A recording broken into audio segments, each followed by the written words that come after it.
और मीना ने जो कुछ किया था जानबूझकर किया था, मगर अब रो रो कर दुहाइयां दे रही है और बता रही है कि उसने ऐसा कुछ भी नहीं किया। उसे सिर्फ चक्कर आया, वह बेहोश हो गई और सो गई थी। अगर देखा जाए तो मिन्हा काफी हद तक झूठ भी बोल रही है और यह बात महाबीना बेगम भी जानती है।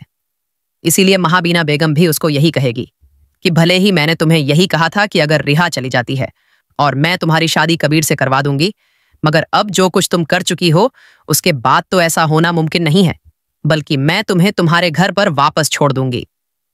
कबीर भी रिया को लेकर काफी ज्यादा परेशान होगा। वो भीम इन्हें चिल्लाएगा कि तुमने जो कुछ किया है वह जानबूझकर किया है, आइंदा तुम मुझे अपनी शक्ल नहीं दिखाओगी।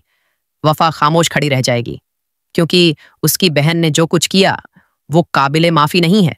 एक दफा फिर कबीर रिया को मनाने के लिए उसके घर जाएगा, मगर इस बार सिकंदर रिया के सामने आ जाएगा कि वो रिया को वापस नहीं जाने देगा।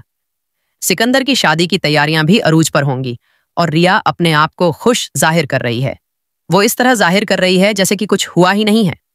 सिकंदर और अस्मा अच्छे से जानते हैं कि रिया इस वक्त बहुत ज्यादा डिस्टर्ब है।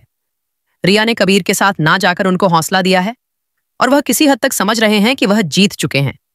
जैसे ही कबीर घर वापस आएगा, वह मिन्हा को साफ साफ कह देगा कि अगर अब तुम मुझे नजर आई या मेरे कमरे के इर्द गिर्द भी घूमी तो मैं तुम्हें वापस तुम्हारे घर पर छोड़ आऊंगा।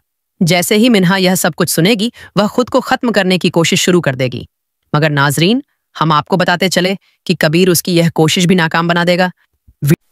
If you like this video, subscribe my channel and press the bell